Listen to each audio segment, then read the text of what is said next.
Ang kwentong mapapakinggan ninyo sa araw na ito ay hango sa tunay na buhay.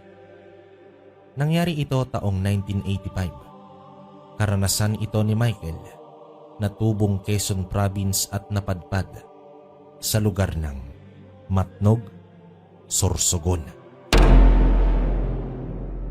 Sa mga panahong ito ay nasa edad 25 taong gulang itong si Michael. Ilang buwan na lang ay ikakasal na siya. Subalit biglang nagkasakit ang kanyang ama. Ipinasuri na nila ito sa doktor pero walang matukoy na sakit ang doktor.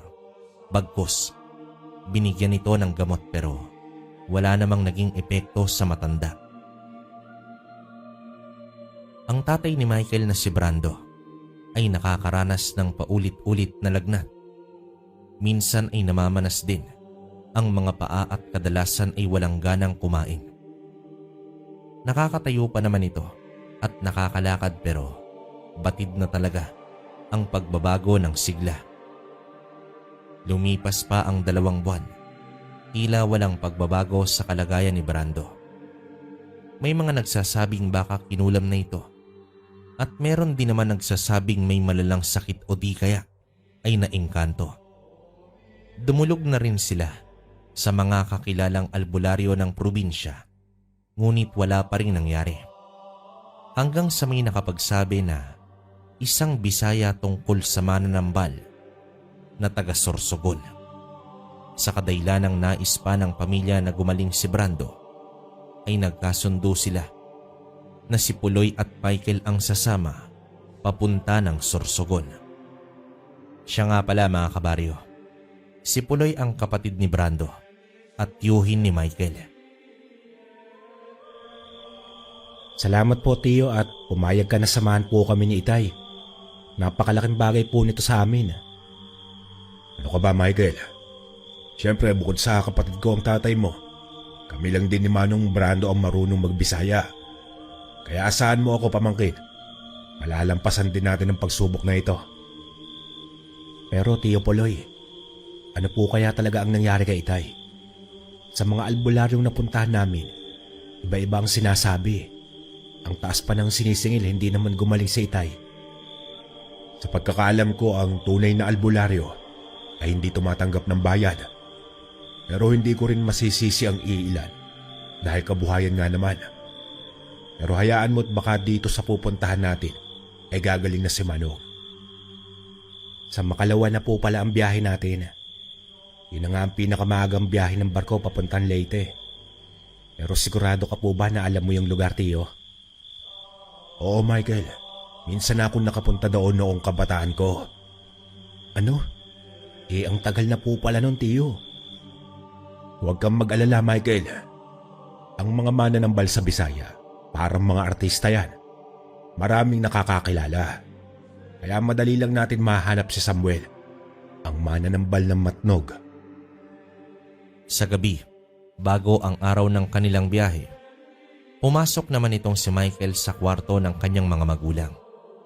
Nakita niya ang ina na nagliligpit ng mga gamit ni Brando at medyo naluluwa.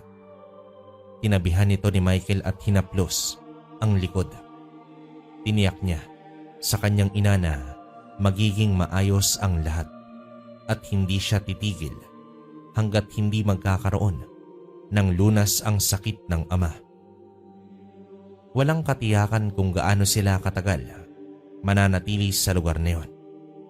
Kahit papaano ay may sapat na pera itong si Michael at sa pamamagitan ng sulat ay yun ang magiging komunikasyon nila ng pamilya.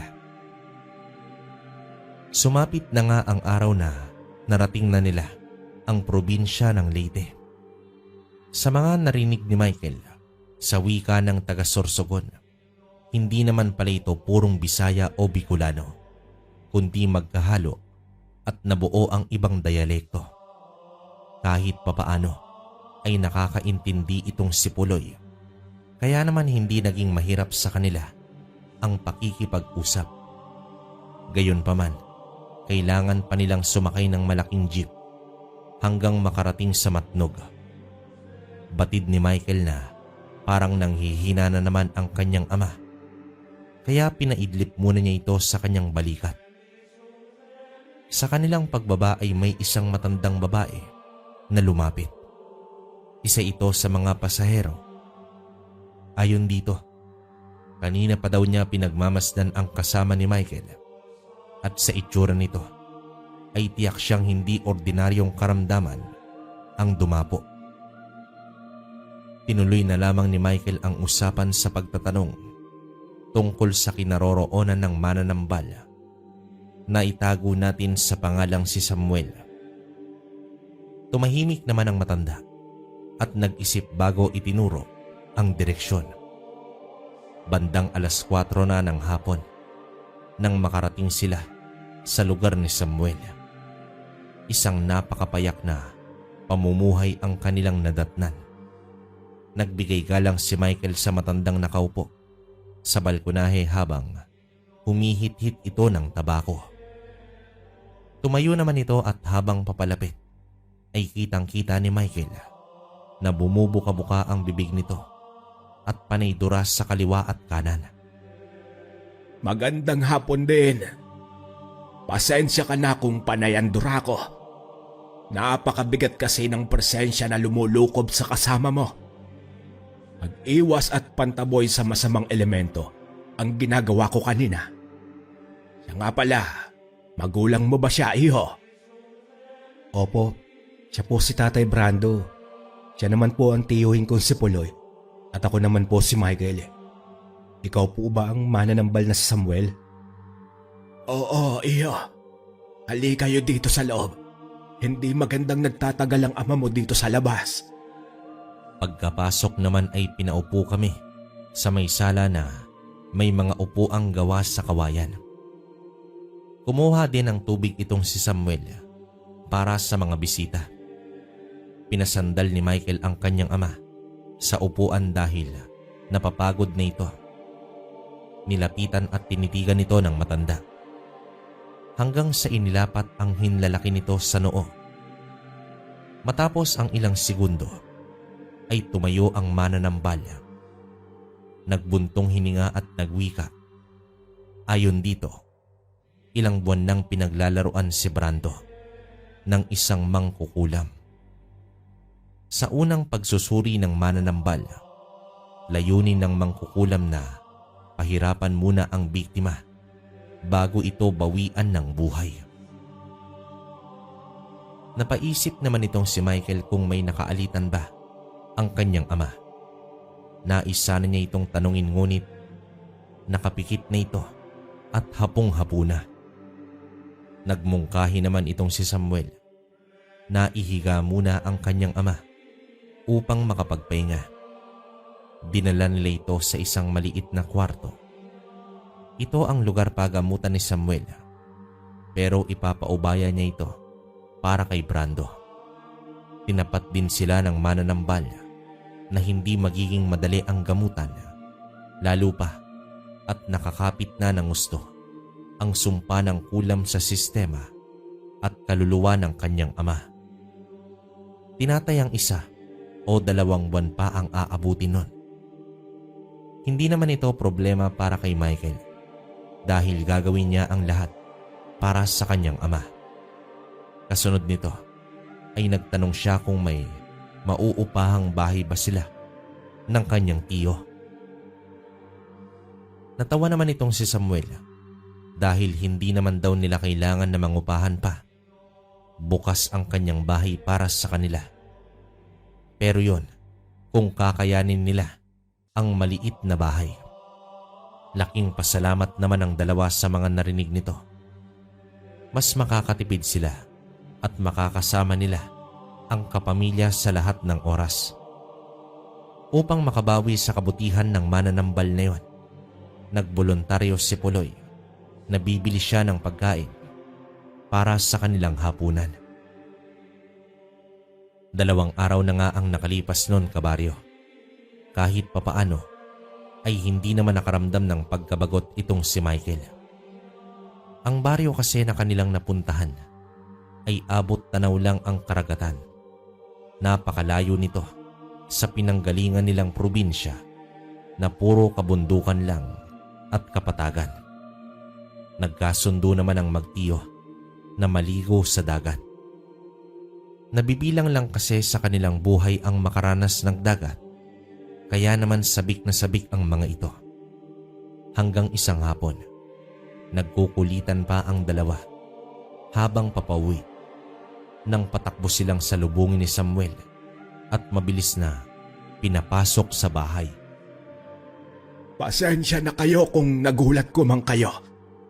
May biktima ng barang sa baryo at delikado sa mga kagaya ninyong dayo na pagala-gala sa labas. Kaya nakikiusap ako na mas mabuting manatili na lang kayo dito at pagtiisan nyo na lang ang paliligo sa balon para na rin sa inyong kaligtasan. Nag-aalalang wika naman dito ni Samuel. Hindi naman ito problema kay Michael. May punto din naman ang mananambal na yon. Makalipas ang ilang minuto ay nagpaalam ang matanda dahil pupuntahan nito ang biktima. Tumango naman ang dalawa. Muling bumalik ng kwarto si Michael upang samahan ang amang natutulog habang si Puloy ay naghanda na ng hapunan. Noong una, hindi naman nabahala si Michael sa nabalita ang biktima. Tiwala kasi siya na magagamot ito ni Samuel. Sa iilang araw pa lang ay nakitaan na kasi niya ng pagbabago ang ama. Pero sinusumpong pa rin ito ng lagnat at pananakit ng katawan. Sumapit na ang dilim pero hindi pa rin umuuwi ang mananambal. Nag-aalala na si Michael pero tiwala naman si Puloy na ayos lang ito. Hanggang sa inabot na ng 8:00 ng gabi. Kumakalam na ang kanilang sikmura. Wala pa rin itong si Samuel. Nang magising ang ama, ay nagpasya na silang kumain kahit wala pa ang matanda. Bilang libangan nila ng mga panahong yon, ay nakikinig sila ng drama sa radyo. Inilagay ni Michael sa kwarto upang kahit papaano ay malilibang ang kanyang ama. Ito na rin kasi ang nagsilbing pampatulog ni Brando. Simula nang dumating sila ng Sorsogon, si Puloy naman ay naglatag na ng banig sa sala at humilata na rin. Habang si Michael ay hindi maiwasan na mag-alala kay Samuel, lalo pa at panggagamot ang pinuntahan nito. Upang manatiling gising at alerto, ay nagtimpla siya ng kape at doon nag-abang sa balkonahe. Gamit naman ang lamparang nakasabit bilang ilaw sa madilim na paligid. Makalipas ang ilang minuto, hindi na natiis ni Michael ang mga lamok.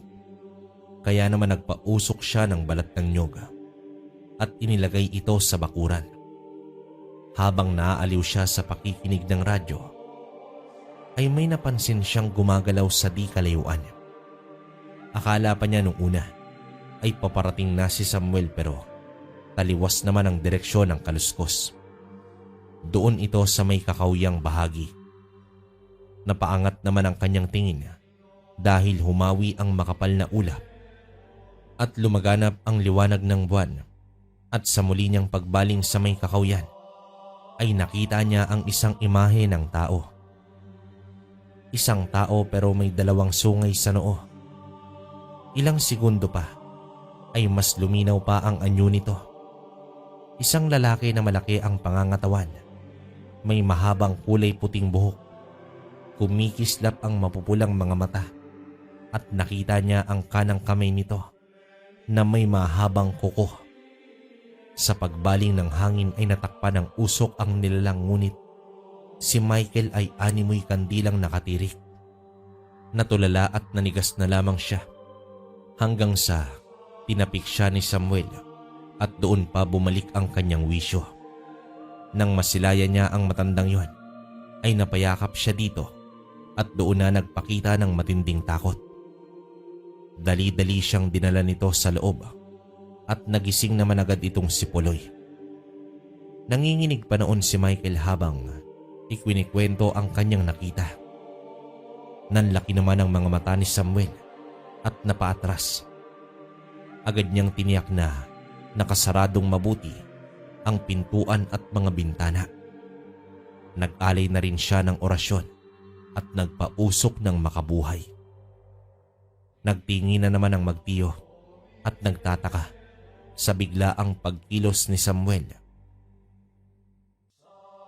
Kung hindi ako nagkakamali, Diyos ko po, isang gabunan ang nakita mo, Michael.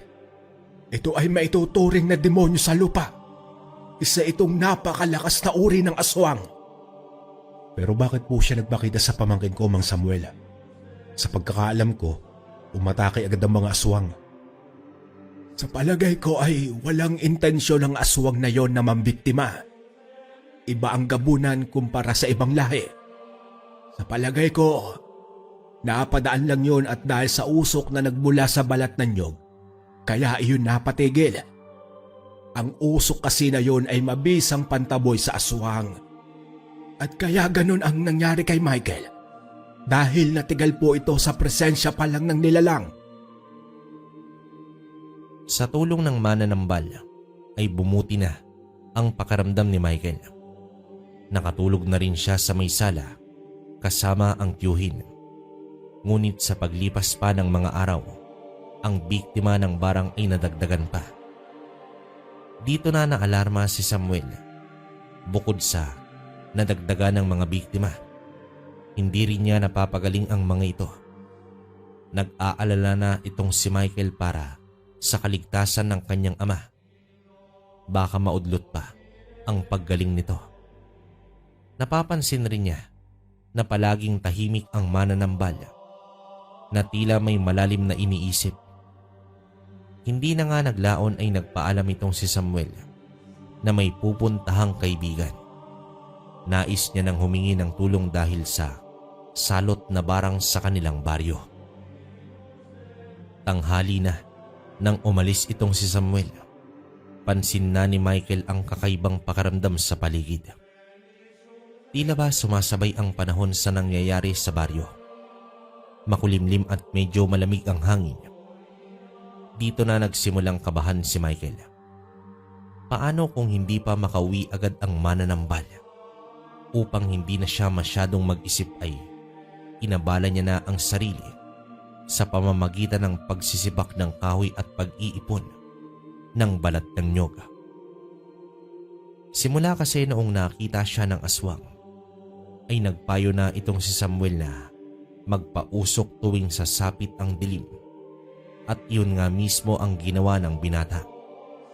Sa paglalim ng gabi ay naroon lang siya sa balkonahe. Binabantayan ang pagkonti ng balat ng nyog upang dagdagan muli. Hanggang sa may kumaluskos sa may halamanan. Dali-daling pumasok ng bahay si Michael at sumilip lamang ito sa may siwang. Agad din niyang sinenyasan ang tiyuhin na huwag itong maingay. Napalunok naman ang laway si Puloy dahil naalala nito ang nangyari sa pamangkin noong nakaraang gabi. Maingat na gumapang si Puloy patungo sa kwarto ni Brando upang pahinaan ang radyo. Sa mga sandaling yon ay tulog na ang ama ni Michael. Hanggang sa isang malakas na kalabog ang narinig nila. Yung tipong may tumalon tapos lumagapak sa lupa. Napansin ni Puloy na unti-unting umaatras si Michael mula sa pagkakasilip sa may siwang. Kasabay nito ang panginginig ng katawan. Dito na sila binalot ng takot dahil ang nasa labas ng bahay ay ang gabunan. Tumahimik ng ilang saglit hanggang sa nagkakalampagan na ang dingding ng bahay. Tila ba may mga maliliit na bato ang itinatapon dito. Agad naman silang tumakbo papasok sa kwarto ni Brando. Naalala ni Puloy ang itinuro ni Samuel tungkol sa insenso ng makabuhay. Dali-dali niya itong ginawa at bahagyang humupa ang nagsasalpukan sa dingding. Pero kasunod nito ay ang mahinang pag-atungal ng gabunan. Atungal na nanonuot sa tenga na mas lalong nagdulot sa kanila ng takot. Tila naglalakbay ang boses nito, papaikot sa bahay, hanggang sa bigla itong umangil na tila ba nasakta ng biglaan, at kasunod nito ay ang pagkalampag ni Samuel sa pinto. Dali-dali namang binuksan agad ni Michael ang pinto at tumambad sa kanya si Samuel na labis na nag-aalala. Ngunit may kasama itong matandang lalaki na nakatalikod. Mahaba ang buhok na kulay abo, at nang lumingon ito sa kanya ay nagulat siya sa magkaibang kulay ng mga mata nito. Sa gabing yun ay nakilala nila itong si Tarong, ang ermitanyong kaibigan ni Samuel. Ang kasuotan nito ay mahahalin tulad sa isang ordinaryong magsasaka sa probinsya. Mahaba nga lang ang buhok at balbas nito. Ang isang mata ay kulay puti, dulot ng pagkabulag. Pero namukod tangi sa atensyon ni Michael ang suot nitong kwintas. Imahe ito ng krus na gawa sa kahoy, ngunit magkaiba ang itsura. Ang kahoy na patayo ay kulay itim, habang ang pahalang ay kulay kayumanggi. Magkaiba rin ang hibla nito, pero mukhang napakatibay ng pagkakadikit. Labis-labis naman ang pasasalamat ng magtiyo sa pagdating ng dalawa. At dito na nagkaroon ng ideya itong si Samuel sa isang nilalang na umatake kani-kanina lang. Ngayon ay alam ko na kung sino ang nagdulot ng salot sa baryong ito. Ang gabunan na nakita mo, Michael, at ang gabunan kanina ay iisa lang. Ngunit ito rin ang dahilan sa pambabarang sa mga tao dito. Base sa mga bakas, may mga insektong barang na pinakawalan ng aswang. Sinasabi ko na nga ba, kaya hindi ko magamot ang mga biktima. Dahil napakalakas na mambabarang pala ang ating nakakaharap. Isang gabunan na may lahim mambabarang. Ano po ang gagawin natin, Mang Samuel? Baka sa susunod, hindi na po kami makaligtas. Huwag na kayong mag-alala. Kaya nga ako umalis upang sunduin ang kaibigan ko. Siya si Tarong, ang ermitanyong nagmula pa sa isla ng Kalintaan. Siya ang lilipol sa nilalang na yon.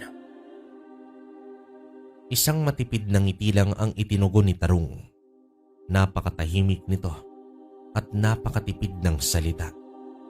Batid ni Michael na parang ito ay may ibang iniisip o di kaya ay may pinapakinggan sa paligid. Sa sandaling yon, tila nasa isang panaginip si Michael. Aswang, barang, mananambal at ngayon, ermitanyo, na sa kwento lamang niya narinig dati pa. Habang nakahiga na siya, ay napapaisip na lamang siya kung ano ba ang napasukan nila.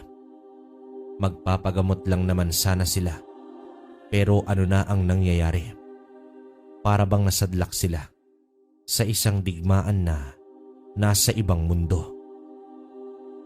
Kinabukasan ng umaga, nasilip niya naman mula sa kusina na nasa likod bahay ang ermitanyo na tila nagdadasal. Nagtimpla siya ng kape at tumabi kay Samuel na nasa balkonahe at lumalagok din ng kape. Upang maibsa ng kuryosidad, ay nag-usisa naman siya tungkol sa ermitanyo, lalo na sa suot nitong kwintas. Ayon pa sa mananambal, ang kwintas na yon ay pinagsamang dalawang mutya, ang mutya ng magkuno at mutya ng sinukuan. Paliwanag pa ng matanda, nagmula sa magkaibang uri ng kahoy ang mga yon. Ang mutya ng magkuno, kung saan nakakapagbigay ng napakalakas na kabal sa may tangan nito, at ang sinukuan kung saan ay napakamakapangyarihan laban sa lahat ng uri ng nilalang. Sa pagkakaalam ni Samuel, nakuha ni Tarong ang mutya ng sinukuan mula mismo sa puno nito. Subalit hindi ito ganoon kadali dahil sinasabi na kapag natamaan ka ng lilim ng puno ay magiging isang bato ka at hindi ka makikita ng ordinaryong mata. Pero wala nang ideya pa si Samuel kung papaano nakuha ni Tarong ang mutya ng magkuno. Napakabihira kasi ng mutyang ito. Gayunpaman, makalipas ang ilang oras ay nagkaroon na ng lakas loob itong si Michael na lapitan at kausapin ang ermitanyo. Buong pag-iingat naman siyang nakiharap dito sa takot na baka kung magkamali siya ay paparusahan siya ng matanda. Nais sana niyang hilingin na pagalingin na ang kanyang ama. Ngunit hindi pa man siya tapos sa pagsasalita ay biglang nagwika ang ermitanyo ng, Sa susunod na 3 araw, babangon ang iyong ama at babalik na sa dati. Natigilan naman si Michael sa kanyang narinig. Wala na siyang nabanggit pa, kundi ang magpasalamat. Ngunit kahit anong pilit niya, ay wala siyang natatandaan na ginamot o nilapitan man lang ng ermitanyo ang kanyang ama. Pero hindi na yon mahalaga. Patunay lamang na may malakas na tangan ang ermitanyo. Masaya niya itong ibinalita sa kanyang tiyo at agad pinuntahan ang ama upang sabihin na malapit na silang umuwi. Samantala, sa paglipas ng mga araw, napapansin ni Michael na palaging nagdadasal itong si Tarong at si Samuel naman ay nananatili lang sa bahay. Nalaman na lamang ni Michael na ginagamot na pala ni Tarong ang mga biktima ng barang sa pamamagitan ng palipad hangin. Namangha naman siya at napagtanto kung papaano napagaling ng ermitanyo ang ama kahit hindi man ito hinawakan. Ang gabi, bago ang 3 araw at sa paggaling ni Brando, muling bumisita ang kabunan sa bahay ni Samuel. Kasalukuyang nag-aayos ng gamit si Michael habang nakaupo sa banig na nakalatag sa may sala. Isa din sa ipinagtataka ni Michael dahil kahit kailan hindi natulog o nanatili ang ermitanyo sa bahay tuwing sasapit ang gabi. Hindi na lamang niya ito inalampa at inisip na bahagi ito ng pagiging mahiwaga ng matanda. Habang magaan ang pakaramdam dahil sabik na siyang makauwi ng Quezon, biglang nag-iba ang bintig ng kanyang puso nang marinig muli ang halinghing ng gabunan na animoy nasa tenga lang niya. Ginising niya agad ang tiyuhin at sumenyas na nasa labas na naman ang gabunan. Dito na napabalikwas itong si Puloy at nag-umpisa na naman silang manginig sa takot. Ilang sandali pa ay marahang lumabas ng kwarto si Samuel at sumenyas sa dalawa na huwag maingay. Nag-usal ang mananambal at inihip sa mga kamay at kasunod nito ay ang pagbato sa hangin. Narinig nila na may umiktad sa labas ngunit mahinang tawa ang itinugon dito. Maya-maya pa ay narinig na nila ang matatalas na kuko nito na gumuguhit sa dingding ng bahay. Dito na mahinang inutusan ng matanda itong si Puloy na magpausok ng makabuhay. Ginawa naman ito ng lalaki habang nakaluhod na sa may sahig si Samuel at nagsasagawa na ng orasyon. Ramdam na ni Michael ang tensyon kaya pumasok na siya sa silid ng ama at naabutan niya itong bumabangon. Inabisuhan niya ito sa mahinang boses tungkol sa mga nangyayari. Tumango naman ang ama, pahiwatig na naiintindihan nito ang nangyayari. Niyakap niya ang ama at nagdasal. Panaytingin din siya sa paligid ng kwarto, lalo na sa mga dingding. Narinig din niya ang mga usal ni Samuel na lumalakas na at tila nahihirapan na ito habang ang nilalang sa labas ay humahagalpak sa pagtawa. Tagaktak na ang pawis ni Michael at sa isip niya kahit kailan ay hindi na siya babalik sa lugar na ito. Nagtataka rin siya kung bakit wala ang ermitanyo sa oras na kailangan nila ito. Maya-maya pa ay lumagapak na ang entradang pinto.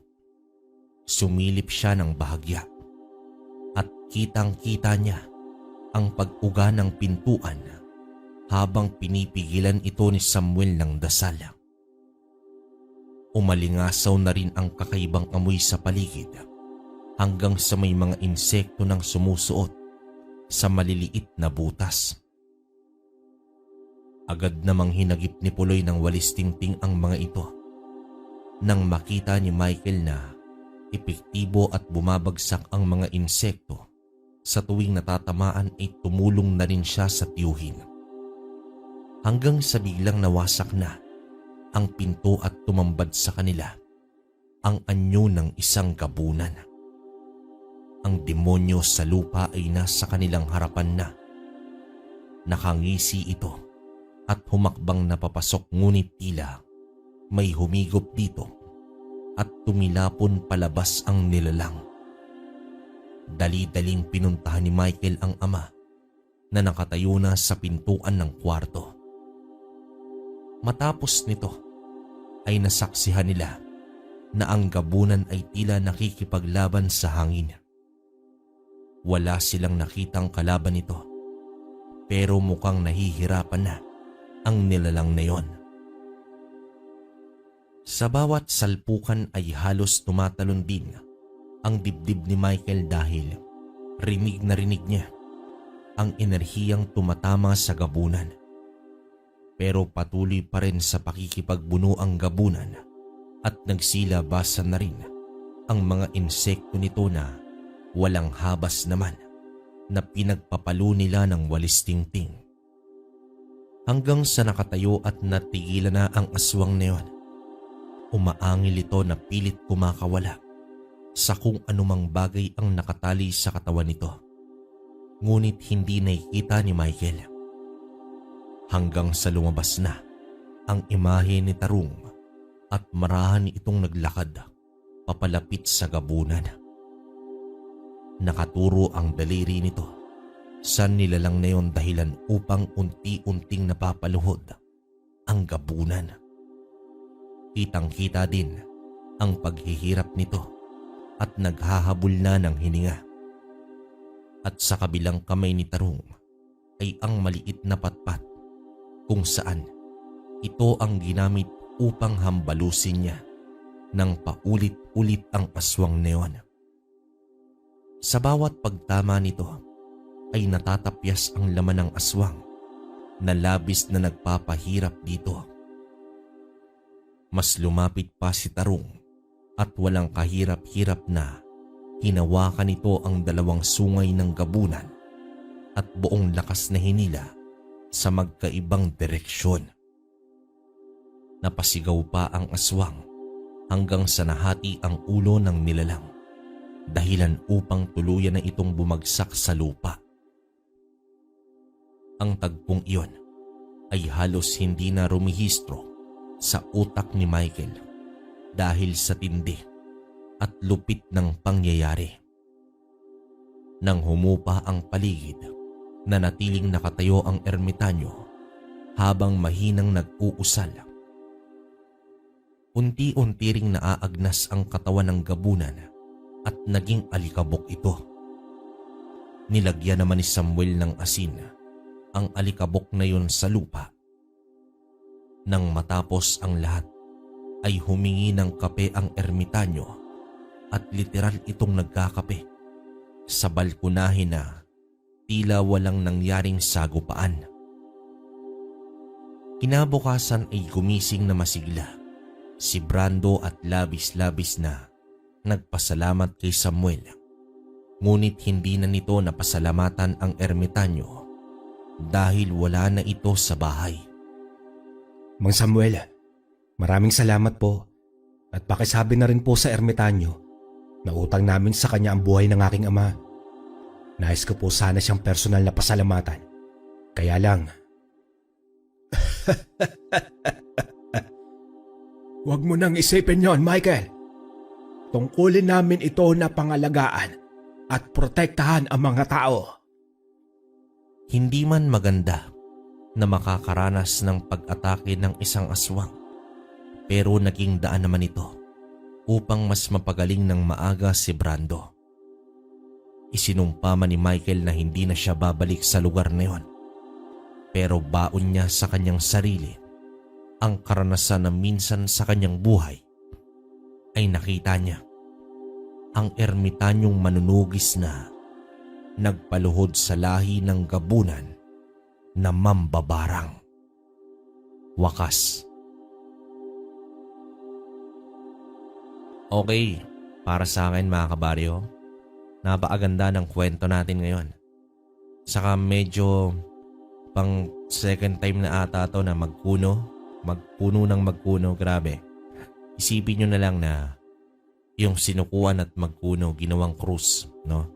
Sa mga hindi nakakala, may kwento tayo ng patungkol sa kahoy ng magkuno. Hindi ko lang tanda yung title pero this month lang yon nandyan sa video natin. Yun yung sinasabi ko sa inyo na magkakaroon tayo ng bracelet na gawa sa magkuno. At sa unang pagkakataon, sa pagkakaalam ko, tayo pa lang ang magkakaroon ng ganon. So hintayin nyo yun mga kabaryo. Tapos para sa akin dito sa kwentong to, wala namang medyo critical na nangyari. Saka hindi man nabanggit yung pinakatangan ni Tarung nung ermitanyo. Alam naman natin na napakalakas nun kasi dun pa lang sa ginawa niyang pag-uusal. Saka alam niyo naman mambabarang tapos gabunan. Isa rin sa malalakas na lahi yan, lalo na yung gabunan. Ano pa kaya na may alam sa pambabarang, di ba? So, yon. Doon pa lang alam natin kung gaano kalakas tong si Tarung na isang ermitanyo. Yun nga, si Samuel is mananambal na manggagamot which is albularyo. Kaya siguro parang limitado yung galaw niya, kumbaga pagpapagaling lang, no? Pero the rest ng kwento natin, napakaganda, wala akong masabi. Kayo, kung may opinion kayo sa kwento natin ngayong araw, comment nyo sa baba para mabasa namin. Sa ngayon mga kabaryo, hanggang dito na lang muna. Hanggang sa susunod na kwento. Maraming salamat.